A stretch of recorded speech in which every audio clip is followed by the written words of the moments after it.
Sinilang ni Maria si Jesus, binalot siya sa lampin at inilagay sa isang sabsaban. Lucas, Kabanata 2, Talata 7. Ang kasimplihan ng sandaling ito ay kabaligtaran ng kadakilaan nito. Ang tagapagligtas ng mundo, ang anak ng Diyos, ay isinilang hindi sa isang palasyo, kundi sa isang karaniwang lugar.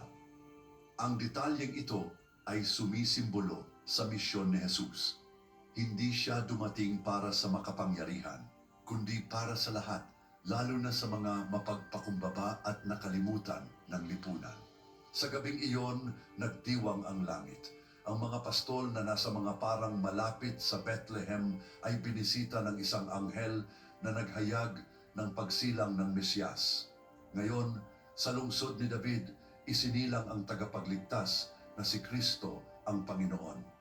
Sila ang unang bumisita kay Jesus at di nagtagal, dumating din ang mga mago mula sa silangan upang makita ang hari ng mga Hudyo, nagdala ng mga regalo bilang pagpupugay sa kanyang kaluwalhatian. Ngunit ang unang kagalakan ay agad na napalitan ng panganib. Si Herodes, ang hari ng Judea, ay nabalitaan mula sa mga